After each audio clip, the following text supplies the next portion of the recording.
Hello folks, I'm in the Ulster Museum here with gay dogs, and right now we're looking at a dinosaur? Screen curtains on, I think. Oh, screen record, yeah, I mean. That's it, that's your camera. You go a wee bit to your right there, you'll get the full of the head, and then on round, you'll get the full body. That's brilliant. Yeah, keep going. That's how big it is too, it's massive. And keep going, it's tail to get them. There's tail now, that's right that way. Do you want me to read out the... Sure. So, it says, this is a skeleton of the Edmontosaurus annex. One of the last of the great non-avian dinosaurs, that means it didn't fly. Yeah. It was a herbivore that moved in large herds across the plains of what is now North America. Their bones were so abundant at some sites that they have been called the cattle of the Cretaceous, I think it is. This skeleton is a composite made of the bones of several individuals and the most complete display anywhere in Ireland. So it's only really half of the, so it goes, there's the rib cage there, but it's only half of the rib cage, and then it's in the wall, and then it has all four feet, or arms and feet, and then it has a big long tail. It's quite a long face as well. It's almost like a horse's face. Oh, so like Long nose. yeah. Right, well we'll go to the right, or the round this way, because we really like this. So it's in a glass case. It's a large dog. It is an Irish Wolfhound. So there's the glass case just in front of you. So you turn to your right a bit, you'll get its face. Yeah. So Patrick was bred by Mr. Ralph Montague Scott at the Eifold Kennels in West Sussex. He was born on St. Patrick's Day, so must be why it has his name. 17th of March 1923 and died on 8th of March 1931. So he lived for about 8 years. He is a very famous champion wolfhound, and during his lifetime, he won his first championship when he was 14 years old. So he is, he's been stuffed. So he is, I'd say, up to your shoulder, just below your shoulder, up to about here. Yeah, wolfhounds would be that. No, to be fair, he's on a bit of a platform, so he's probably up to about here. And then his back's probably up to about there. Yeah. To about, he's quite long as well, so yeah, he's quite big. Amazing, isn't it? Right, we'll go to the right. Here we can probably feel Jim. Oh. So this is, I'll read it out first. So it's called, Irish name, I don't know, you might know. Muiredach. Murdus Cross. This is a plaster copy of the famous High Cross requested to be made by Murdoch, maybe? Probably Murdoch. Abbot of the monastery at Monaster Voice, County Leith, who died in 922 AD, so chatting over 1,000 years ago. The cross acted in part as a Bible in stone with carvings based upon biblical stories, including the three wise men and the Last Judgment. So this is just basically a replica, like a plaster copy, but it's open, so you can feel it here if you want. So this is the base of it. Sure. You want to reach out in front there. That's the base of it there. Yeah, if you reach up, you'll be able to feel. Now, what do you think? If you go down a wee bit, now what do you think that is? The shape of? No, I can actually tell because it's quite rough. Let me see. It's not a human. No, it's not. I think it's a cat, and I think there's one to the left of it too. And right above that, there's sort of three figures. One of them has a sword, one of them has a staff. Two of them have swords, and a staff. And that goes right the way across. If you reach right across to your right here, you'll feel how wide this is. So what you were feeling there below is the base. And here is, it pretty much is that way right up to the top. And it is about maybe 3 times the height of you. He's the one with the staff. Yeah. He has a sword? Yep. Where's the sword?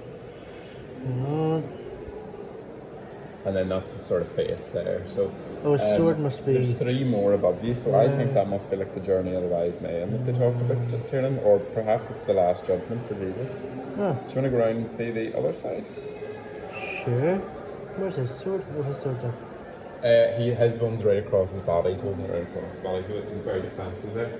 So I'm just taking away. So if you feel below, you'll feel how wide it is. So you go sweep left and right there. You'll feel how wide the base is, and it actually goes even wider because it's almost like like a triangle, like a pyramid, sort of. So if you just watch, that's how wide it is. That's how wide it is. Massive, right? Wow. In front of us, this mightn't really interest you, but I think it's quite interesting. So this is the fashion collection. So this is it's in a glass case as well, but it's basically like a cheetah print poncho. Oh. So there's a lady wearing it. So it says the Ulster Museum's collected new international designer and high street fashion every year since 1984. So it's a bit trends. So this is in 2019, so it's quite recent. Richard Quinn emerges an exciting new talent.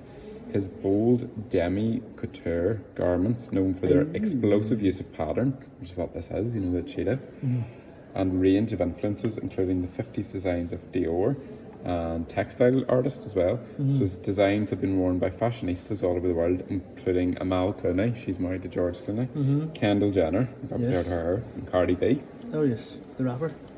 So yeah, and it was only after acquiring this piece for the collection that they learned the Quinn's family originates from Donegal. So there you go. So they've got a fashion collection further up. So this is what I'm saying. This is the window in our world, this is the display to really get you interested. You know, what do you want to see further in the exhibit? So you were saying about ancient history, so maybe the cross or something would interest you more than that fashion one. Right below us here, and so we're going to walk across. So there's a wee bit of like a, you can maybe feel it's like metal, something like a grate. Yep. And in front of that is glass. So we're standing in glass now. Below the glass is a table set. So I'll read out. So the dining table below the glass display, displays the first course of a dinner party that would have been held in a very wealthy house during the early 1800s. The porcelain dinner service is by the Worcester factory in England and was made between 1800 and 1810. The glassware is mostly Irish and dates from around 1790. The set of cutlery is a modern reproduction. So by sprinting, there's a small fork and then a larger fork on the left-hand side. They have a plate in the middle, which has a small, teaspoon on it, and then a glass sitting in the middle of the plate. The plate's quite small, and it's sort of like floral designs around it, and almost like a peach sort of colour around it. And then some gold around it too, like gold leaves. And then above that, there's another spoon, which is slightly larger than a teaspoon. That's a dessert spoon? Yeah, it could be. And then on the right-hand side, going from right to left to right, is like a long knife, and then a slightly shorter knife, and then a sort of soup spoon, quite a larger spoon. Spork. And that's for every, it's not quite a spork. And then there's glass in front of that, and then what I presume is that there's another glass which is a bit more ornate, and I presume that's for putting a candle in. Then there's almost like a side dish as well, which is, I would say it's like a shell shape, and it has that floral pattern that matches and the peach around it. So right on up here, below us, there's another dish which is quite longer, and it sort of matches in, it's like an oval shape. There's like, I would say, a butter dish, and then I presume it's like a sugar bowl. And then it's got a lid on it as well. So it goes right the way along. You can feel the glass. That's how long the table is here. So that's the end of it there now. Are you telling me that's like a table? It's a table they would have had in the 1800s, yeah. The first course of a wealthy dinner party. So that makes sense. So if we go to our right here, there's 2 or 3 things might interest you more here, but this is quite a good one. So right in front of us is a full display of, I'm going to say, beetles and moths and butterflies. So they're all different colours. On the top, right away up at the top left-hand side, they're all blue, and they're almost glowing. They're almost like translucent. They're like, they glow in the dark, sort of. Yes. They're that sort of. And then on the right, there's blue ones as well, but they have sort of a real dark blue, almost a black on the edges, and then in the middle they're sort of a blue, so they're quite beautiful as well. And then they have just below that, they have some black and white ones. They have some brown and white ones with almost like a peacock, or a pheasant, sort of feathers underneath. It looks like. Below that, then they have some beetles collection. They're all different colours. They're almost like metallic looking, like metal. And there's some like gold, some yellow, some green. They've more moths and almost like dragonflies on the left hand side. They've all different, very, very thin, almost see-through wings. They've more butterflies beneath that. Some huge ones actually, bigger than your hand, like that sort of size, huge ones. And then below that, right at the bottom, they have more beetles. And then there's ones with quite long antennae that go, so if their body was, say, I don't know, that's maybe 3 inches long, the antennae actually go behind their body, and they're about like 6 inches long, so they're twice the width of their body behind. Wow. I would say, and then they have pinchers in front, like wee legs. So they're quite interesting too. There's some wee sticking insects there too. So on our right here, we've got a cannon. So this cannon's huge, and it's being fixed up. If you go to your, I don't think you're really supposed to touch it, but it's actually been restored at the minute. So the cannon was hidden beneath the sea for almost 400 years before discovered in 1971 in Kinnago Bay by the city of Derry Sub-Aqua Club. It is a large siege gun from La Trinidad Valenciana, one of the Spanish Armada ships which sank as it tried to return home in 1588. So centuries underwater weakened it with salty seawater, accelerating the corrosion process. Advances in conservation science helped us tackle these challenges. So they've got a conservator, so somebody is working on that to reduce and stabilise the corrosion. So they've got two pictures here. So one of them shows the cannon. And have you ever, like the Statue of Liberty? Do you remember the Statue of Liberty, how it went green? But originally it was copper. You remember copper? So this one has actually, it's almost like it's covered in a layer of dust. It's kind of, you can't see much of the details, but it's very obviously like a face within it. You could tell it's meant to be a face. And on the right-hand side, there's a picture of it, and it said after conservation treatment. Notice how the areas of dark green are smooth and even, compared to the rough and light coloured green areas where it's been corroded. So it's still got some damage, and you can see that's visible in both, but it's much more like 3D. You could feel it, you know what I mean? Whereas this one's kind of a one layer of dust over it, so you can feel. Can you imagine like when you go to the beach and there's a layer of sand underneath something? It's like that. Yeah, I know what you mean. So most metals naturally try to revert to a more stable form similar to their original ore. This process, known as corrosion or oxidation, produces what we call rust, essentially. It's like rust. I thought you were going to say Corona. Corona? You wish. Now on the left, we were talking about the Spanish Armada. They have huge, large, so if you stretch your arms out, turn it, you go right to left, right to right, it's bigger than that. So it's a huge, huge model of the ship. You could almost sit in it yourself, it just fit you. But I don't think it would float, and that's no comment on you. I think it's I think it's just the size of it. What's her name? I can't actually see. It must be around the other side. We'll go around and check. Oh, it's here. There we go. So, there's a wee bit about the insect wall. It's a selection of large, spectacular insects from the museum's entomology collection. So that's just glass there. So it's called Sea-Going Junk. It is armed with cannon to repel pirates in the South China Seas. The model was made by a Chinese shipwright on the instructions of Sir Frederick Mays and donated to the museum in 1939. So there you go. It's huge. It's very colourful. It almost looks like a dragon. So, do you know what I mean? Like it's got sort of wings almost. Do you know what I mean? And then some of the colours are like greens, blues, quite a dark red, and then the sails itself are quite brown or almost orange. So that's quite interesting. Just in front of the display, it has a Maori wall carving from New Zealand. So it's a carved panel for a Maori meeting house. The eyes of the female figure are inlaid with P-A-U-A shell, so a shell. So the shells are almost the eyes here, and then it's like a wood carving. It's very ornate turning. It's almost, it would be like wrinkles in a human, but it's very, very, it's just one piece of wood that they've obviously carved in. Very intricate. Going to take a while. Now they have this basalt column. Have you been to the Giant's Causeway? No, no, it's quite like that. It's just like rocks essentially, but they're made out of basalt. Okay, there's nothing really to touch up here, so I'm going to we maybe go. We can look above, Kieran. So above us is like it's obviously a sea creature that's got its skeleton, because there's there's some arms out in front, but there's just a big long tail behind. Yeah, pretty cool. There's a big large bell above us too. Oh, and it rings. I'd say not at this stage because it's sat on glass. We'll move up here, and then because I have to leave you back. Because if there was a pulley cord, I could yank it and I'd go dong. I would say that would be. You would do well to do that for the size of that bell. Oh yeah. Where are we going now? There's a wee grip when I come past, we'll be standing in the corner when I pass. Yep. Wait a minute.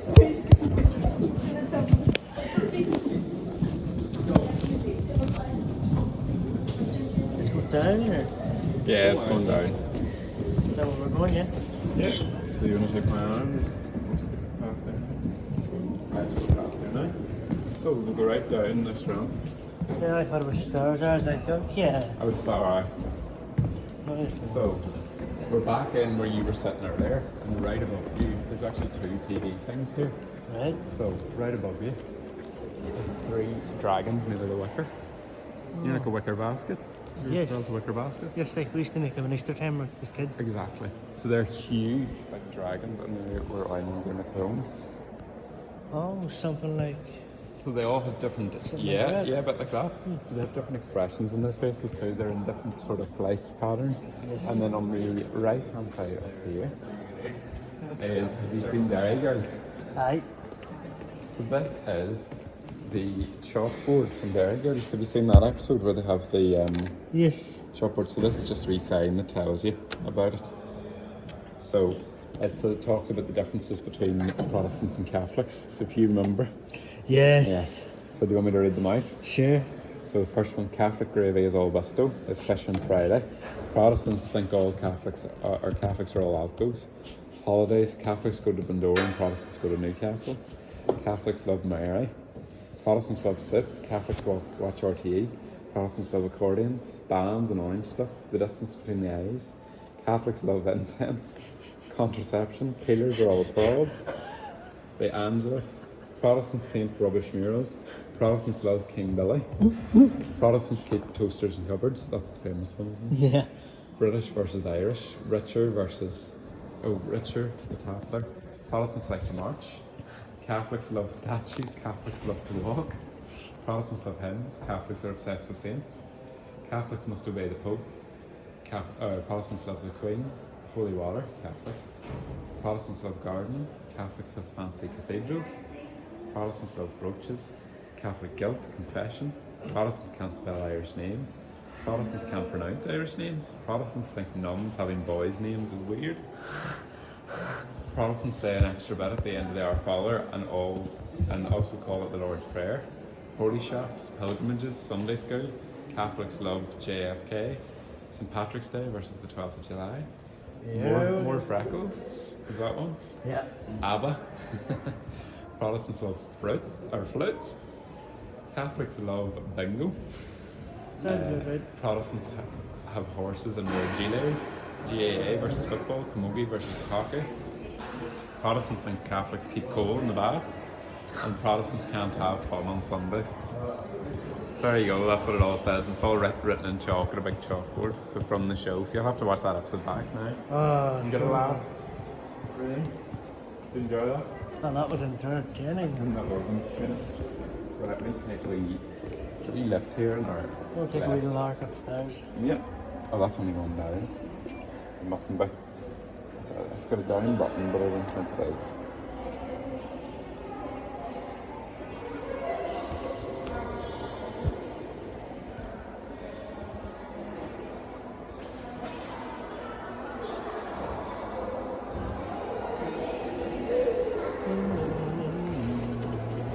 Okay. Oh, sorry. I'm good. You don't mind. We'll go with level up, but I'm not sure what's that. Might be better. Oh, there's history, so 2. We'll go 2.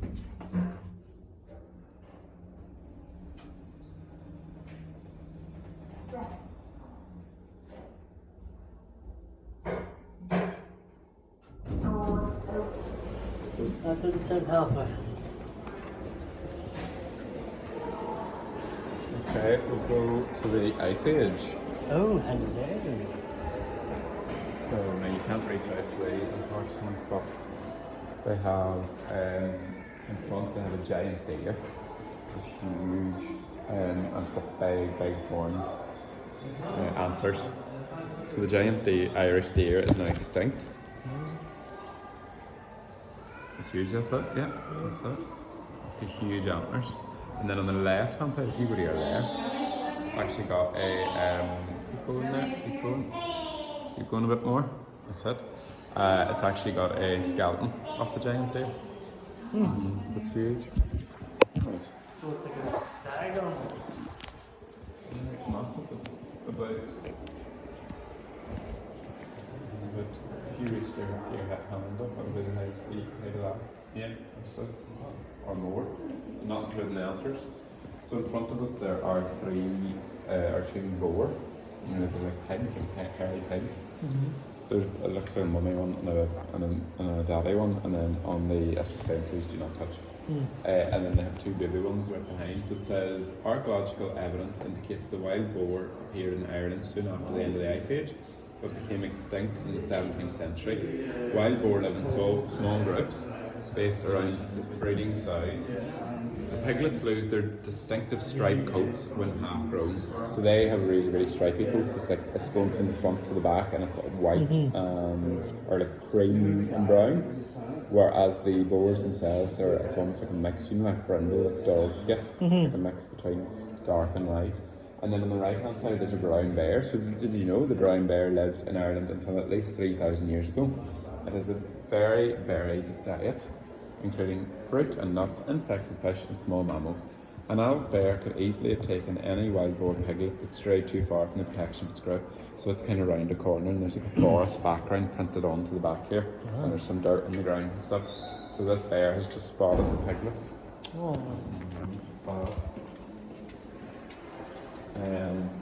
There is, I think, a hare here. Yeah, an Irish hare. So the Irish hare is, that's just glass again, sorry Tim. The Irish hare is a distinct subspecies of the mountain hare. It does not change its appearance in winter. And then to the left of that is an Irish stoat. Have you heard of a stoat? Never heard of it. So stoats in Ireland never experience prolonged snowy conditions and so remain brown throughout the year. So this must be coming out of the Ice Age, what was happening. So then we have two sort of birds. I would say they're half the size of a chicken. So they've got summer plumage. I can't really pronounce what they're called. It's in Latin, so I'm not quite sure. Then they have a Lapland bunting, which is a very small bird, and then a snow bunting, so they must change their appearance. Then there's a stoat, so this is a different type of stoat. So this is a white winter coat of a stoat, so it must change in the weather so it can blend in with its surroundings. So then if it was somewhere a bit more green or grassy, it would change to the brown, whereas it's white. And we've got two like almost like dog birds. We've got an Arctic fox, it's pretty cool. Yes, they yip. Yes, and they're white, so it's found in the north of the Arctic Circle. Present in Ireland during the late Ice Age. It is an opportunistic predator and scavenger, and it stores excess food for the winter. And then we have a mountain hare, which is white with sort of brown ears. Then we have a wolf over here, howling. Oh! Yeah, exactly. So do you want me to read about that? So it's just in front of you there now. It's sort of head, it's right in front of that bit of glass. Oh, hello. Just a wee bit to your right. So it's quite big. It's not as big as obviously the greyhound downstairs or the wolfhound. Let me read out this and just move you there. Yeah, I'm sure we start back to get away from the picture now. So the wolf is the dominant terrestrial predator in the Arctic. They live in packs based on breeding pair and their offspring. Howling is used to keep the pack in contact and to define the territory. So that's why they howl here. So then we also have three different birds here. We have a falcon, a snowy owl, and a raven. So the falcon's sort of white. The snowy owl, as you can imagine, is white, but there's some brown flecks in it. It's a Hedwig. Yeah, exactly like Hedwig actually. And then the raven is black, as you can guess. And it actually has its back to it and its wings coming out, so it's obviously either just landed or it's coming back. And then on the left hand side here we have a huge, it's called musk, like Elon. And the musk ox is the largest grazing animal in the high Arctic. So it's like a bison or a smaller bison. Have you heard of a bison before? Yeah. And its horns are quite low, so it's actually the horns are quite in level with its eyes. So you know where the eyes would be on like a cow? Yeah. The horns are actually level with that, so they're quite low. And then beside here are Norway lemmings, and they're very small. They're almost like wee hamsters. So there you go. See the snowy? Yes. Does she still have her wee feet? Yeah. Oh, Talons, do you want me to read out about this now? yeah. This magnificent owl is one of the main predators of lemmings, which is the wee ones I was talking about, almost like hamsters. So, when lemmings are scarce, the owls are forced to move south, and some may even reach Ireland, so they do appear in Ireland. It's interesting, isn't it? Right, do you want to head back the other way? Sure. There's a wee bit more of this way. Just trying to keep my video from getting any kids in the camera. Ah, good man. I had to lift it up a few times there when I had Fine, you did well. You go right round this way. That's why I'm pointing it at the ground. Good man. Because at least then, see if I'm not... I could hold it up like that there to scan about, but then I could end up getting somebody by mistake, and here's empty. So we're in a room now, it's mostly got the like tools and stuff and like model houses of the houses they would have used in the ancient times. Do you want to stop at something? Is there anything you'd be interested in, or the weapons or anything maybe? Oh, is there weapons? There is. Will we go to our left? Any swords? There's not swords, but I'll find out more about them. So there's like sort of spears here, or what would be the tips of spears. So there's bronze axes, so they would use them for cutting and stuff. Sure. So metal working. Oh, you okay? That's Yeah. you. Just watch yourself. Go ahead. So there's some spears there at the ground. There's spear heads rather than spears themselves. Yeah. So yeah, and then there's some stone molds. It says so that would have been what they used to make stuff.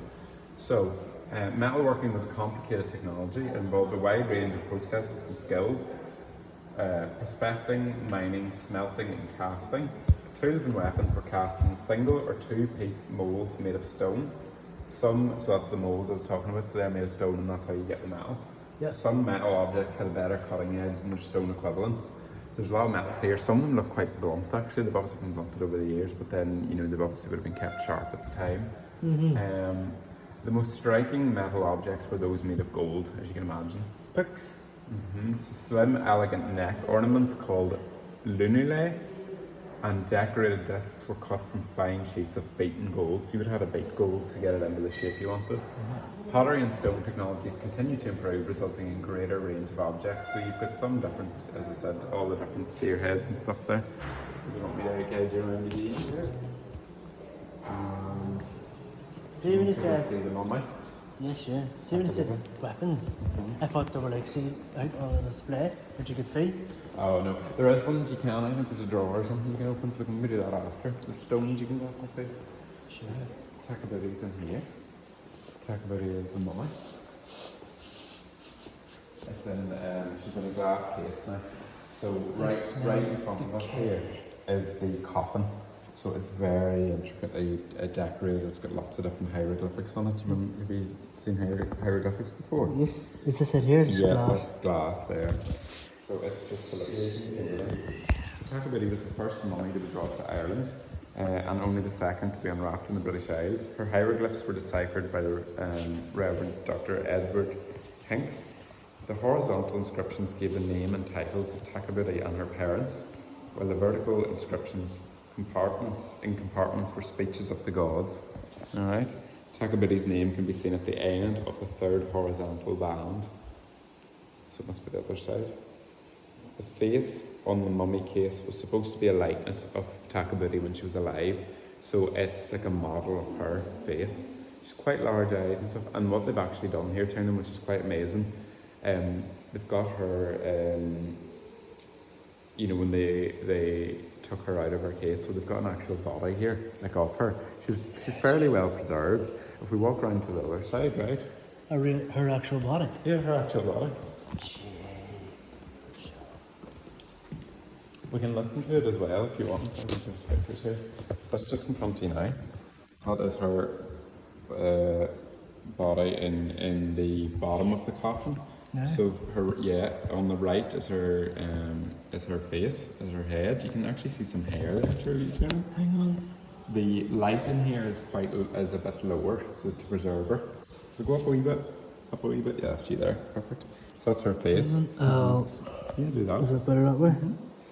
Right. You can see eyes, a nose, a mouth, and she's black, almost like ash, completely black. Almost like charcoal. And then she's got a hand that's been preserved as well, so it's poking out. And you can see she has quite slim hands when she is dead. So there's some information here in the video, Tiernan.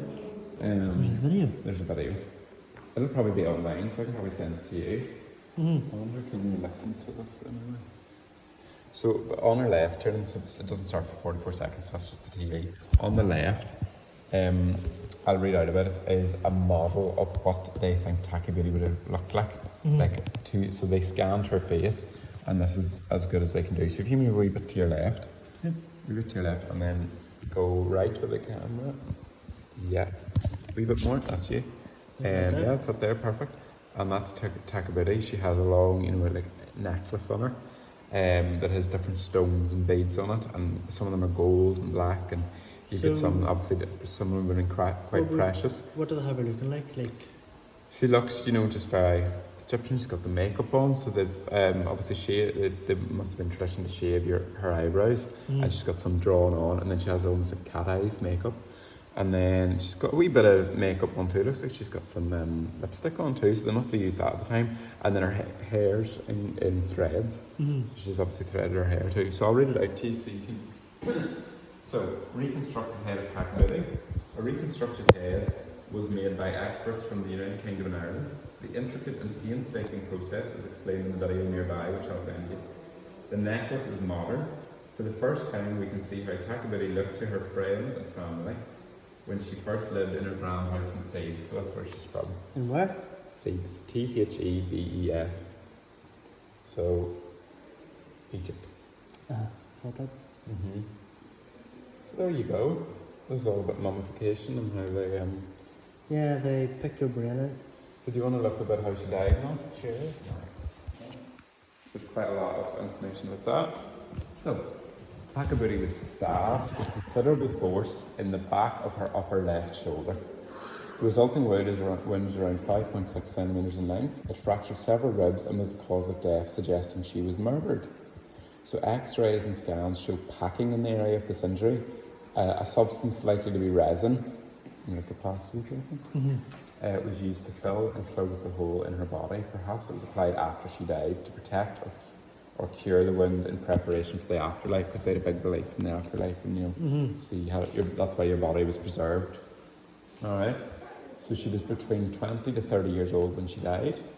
Her joints show no sign associated with aging or disease, such as arthritis. Damage to her left hand probably occurred when the body was being prepared for burial. Parts of her missing fingers are located inside her chest. What? So there was a major break of her spine in the area of her lower back. This was likely to have happened at the time of her first examination and unwrapping in Belfast, okay? The Tacky Beauty is different from other mummies. Previous attempt to reconstruct the face of Tacky Beauty may need to be revised in the light of new evidence. Tacky Beauty's hair is not the colour or type normally associated with Egyptian women. Because it's quite gingerish actually. Most Egyptian women wore wigs and had their heads shaved to avoid lice. But Tacky Beauty was different. While most mummies' heads were shaved at the time of death, Tacky Beauty's hair was cut, curled and gelled. It remains amazingly well preserved, and it actually is there. How long has she been mummified for? Since, should I say the one thing? A long time too. Doesn't say. So when Tacky Beauty was mummified, all her major organs were removed. That's probably why she's so skinny. Most of her brain tissue is gone. It normally was taken out through the nose, but this area is not damaged. Instead, the brain appears to be moved through the base of the skull. So there you go. The sockets which once contained Tacky Beauty's eyes are now packed with linen. So they put linen in the eyes. And scan revealed traces of the eyelids and eyeball. Oh, disgusting. So we previously thought that Tacky Beauty's heart was missing, but remarkably it survived. As part of the original mummification process, it was removed, then wrapped, and then replaced. So Egyptians considered the heart to be the most important organ of the body.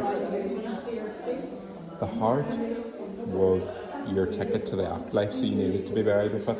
It was placed on a set of scales and weighed against the feathers of truth.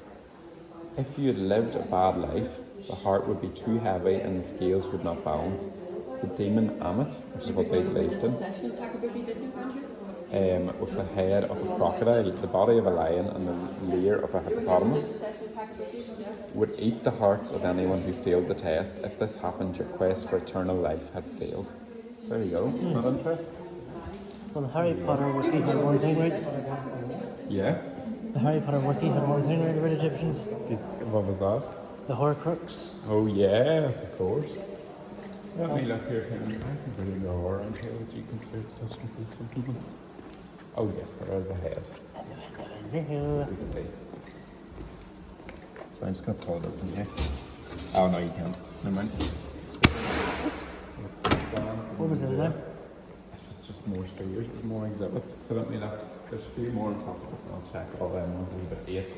So one of them's bound to have. So just wait there, wait a second. No. What was in that? There's more spearheads. Let's see. Hold up and then there's a drawer just a little bit lower. Oh, that's what you mean. Oh, turn. I've got something.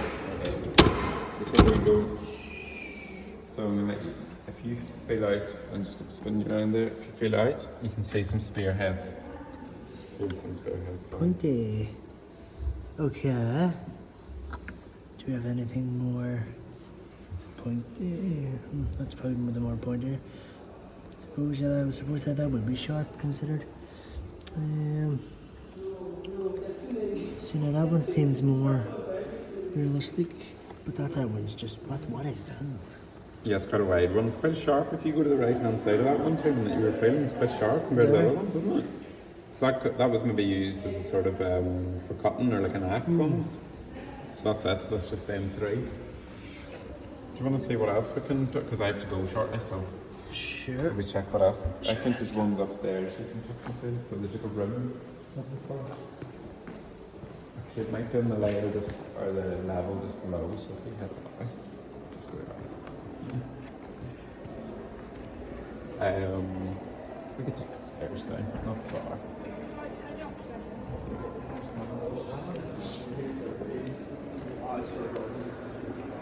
Maybe 10 minutes and then we'll find Paula, alright? Yep. So, that's the stairs, we'll go down. Yeah, we'll just go down one level. What's this? Yeah. Huh? We'll go right here. Inclusive global histories. Okay.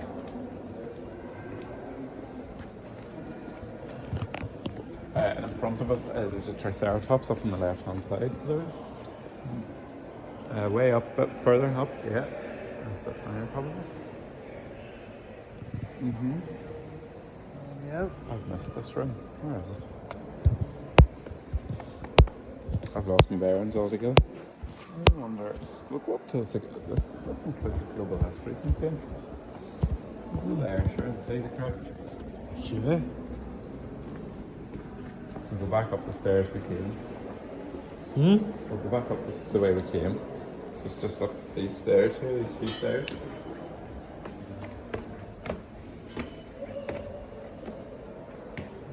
Take it right.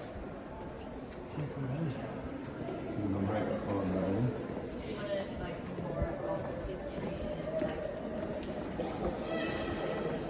So. Oh no. Oh, Taylor. What? There's like a longboat, like huge big Viking. I'll find out more about it. So it's on. You'll not be fit to feel it. It's just the signs. Here, give me your, and I'll take you over to the sign about it. So, this canoe is expertly constructed from planks and dramatically decorated with shells and beautifully carved figures on the prow and stern. The stern has a Janus-headed finial, and what we believe to be the carved prow decoration has been removed and can be viewed in the Exploring Who We Are. So the canoe was built in the Solomon Islands and was taken around 1895 by Captain J. Casement and brought to Belfast. It is claimed his reason for appropriating the canoe was that the indigenous islanders had been using it for head hunting. There's no other evidence of this in the museum's records. The canoe tells us that the Solomon Islanders, it's just the display term, it's just the gate, you'll not be able to feel it. It's too far away. Ready? There's very little you can fit here, so you can fit that back. Yeah. So, do you want me to take, because it's quite large, do you want me to get it? You still record Sure. it? You go, And turn up my guys, you can sit. so go, yeah, that's it. And I'll go over to your left here. And so all the way, it's the full size of the room, and then the whole way right. If you go the whole way right, around this way, and then on this side, there's loads of shells on the end. So there you go, and up it. That's it now. And they have shells there, and it almost has a mouth. It's like a mouth of a whale. Here, do you want me to? If you go, there's like teeth almost. So it's a bit like a Chinese dragon. Wee bit, yeah, maybe, or like a bit more like a. I'd say it's like a whale. You know, like Jonah in the whale. There's your camera back. It's very intricate, very detailed. So there's a few other exhibits around here. There's I've not seen this room now, so. But we can go through this way through that way. Time to find Paula. Hand you over. What's here? There's actually loads of gold coins in front of us. You Silver coins? take it, you can't touch them. No. There is ones you can though, I think. So if we go around here, we'll look for a Queen's touch. Huh? We'll look for a Queen's touch. There's a sign, there's a cannon actually here. Can you do that? Can you make it go too? Yeah, looks like you can. So if you reach out, up. There you go. That's the head of the cannon. Blocked in. Well, we don't want it to be used, do we? I suppose That's not. just this. If you come slide to your right and slide on right. Yeah. Actually, no, you're good. You're good. And then just, yeah. And then on down a bit more. That's the wheel of it. That's the wheel of it there. So what's that do? Just if you want to roll it to a new position. Let me guess, that there shoots it off or something, does it? That looks like to lock it in place, you know, where you don't want the wheel to spin. There's one other one right here if you want to come around that, save the holder. So where would the light it then at the bottom? Yeah, away at the Down bottom. there? You'll not be fit to reach that, it's very far in. Even you and your long arms. Yeah. I had to work on the bottom of it, the light, and then it goes. Inside the border of that one. Now, if you look, if you reach here, you'll be able to feel all that. So go ahead. It says please do not touch, so we take this bit out during. Yeah. What is it? It's just like it's just the wooden. So if you reach up a wee bit, you'll take that bit out. What is it? That's the camera. It's been oxidized, so it's all grey. Oh, right. As far as I know, I was only reaching out the steady Yes, camera. there was an accident. So, just trying to swipe across that. There we go. It's alright, it's still been uploaded anyway. God knows how long this video is going to be anyway. See what I like to It'll be a do? bit shorter, about maybe. What, so you want me just to say, oh Mark, here's the 24-minute video. Yippee. But no, definitely not. No, thank See if you you. get a chance, see if you're sent over as the turn of so well. Oh yes, of course. I always forget. There wasn't much of interest in that room. So just watch. We're going to go down the stairs again. I think there's a room down here that you can touch and fit on. Yep. You're all good. There's like stained glass window there, right? Huge, huge. It's like a wheat field on. A what field? A wheat field. Oh, Wheatfield. Right. We're going to go down just a few more steps again. Question, is there any sets of armour? There was behind us, yeah. Where? Like, proper Not that armour? you can carry on with. No. There's That I can feel. no. There's It's not art. It's more the uniforms. There's like a red ones in front. Yeah, it's not really armor like you would be expecting. Yeah. Right over there. There's a few buttons there on the left. Where? You can't touch, can you? Yeah. Dueling pistols. Dueling pistols, yeah. This is glass again, Jim. Yeah, well, that was worth a shot. Right, we'll go down a bit. We're going down again. So, yeah, I see. That's it. Right. We'll go right ahead because I feel like there's a room here. So. See, like a What is it? The packed with Sisters. Oh, Tori's in here, so we're right. Look at the touch of it. It kind of reminds me if you're like you're walking on a boat. Yeah, there's look at there's 5 right behind we're going down. Sorry. And we're going left.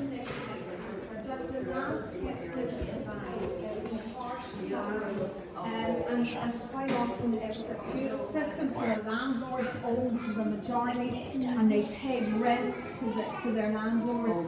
It was a bit of a miserable existence. And so them going to fight was maybe an escape. Absolutely. You know. It started with a small band, went off and stole treasure, and came back and said to their friends at home, She's got her this arm is an easy way lift it yet. to go and steal and plunder. And they had If we are, can invented you- steel, which made their weaponry so much better. And as well as that, they invented the keel for their longboats. So their longboats could go really fast in and out. And the rest is history, because then it gathered pace and they thought, this is great. We're gonna just, this is a great way. Hold that, sir. Hello, Tiernan. I did hold you. I'm Megan Tiernan. I do apologise. Tiernan, I'm holding a Norman helmet. And Tiernan, how old are you, sir? 20. 20. You're the perfect age, Tiernan. You would be sent off to battle.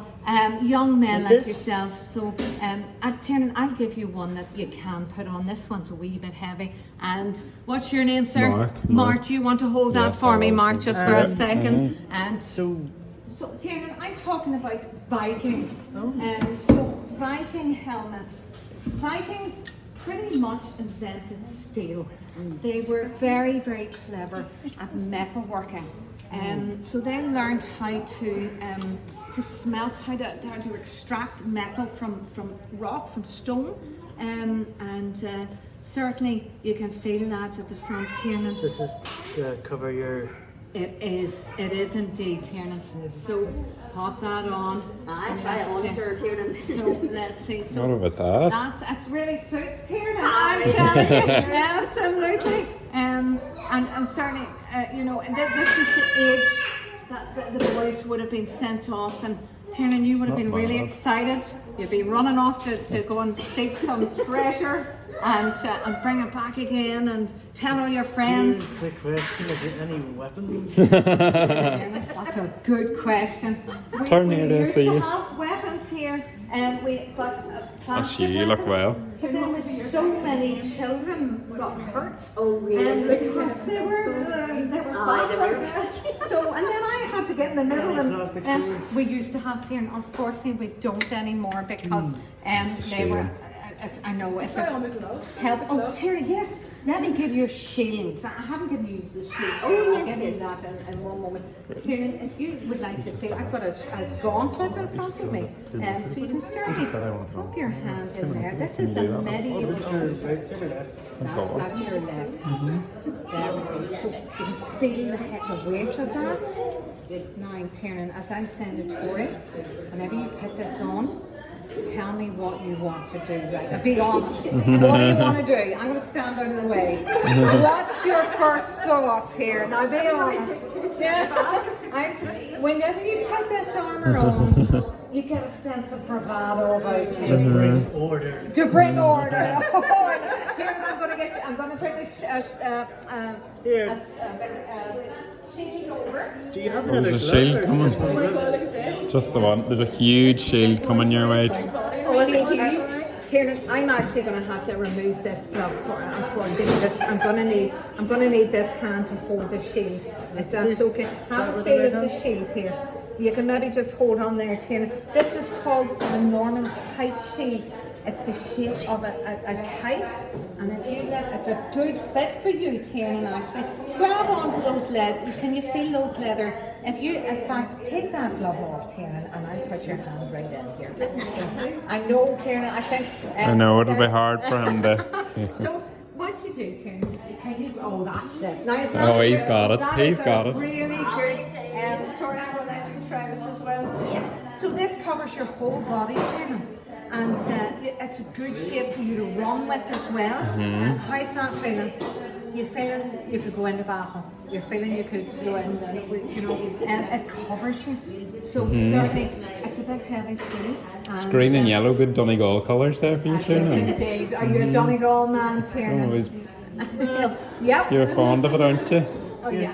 Are you a footballer, Tiernan? Not really. Okay. I like all medieval stuff like this. He does, he loves all that. Of course you can. What I'll do, Tim, let me see if I can find. I could this to you if you don't mind. Yeah, Tiernan, Ladies, have a go. I'm going to pause here. Or you want me to take a few photos? And I'll pause the filming. Yeah, just stop Right. recording it and just. Believe it or not, Ostra had to fight as well. We did have to, yes. And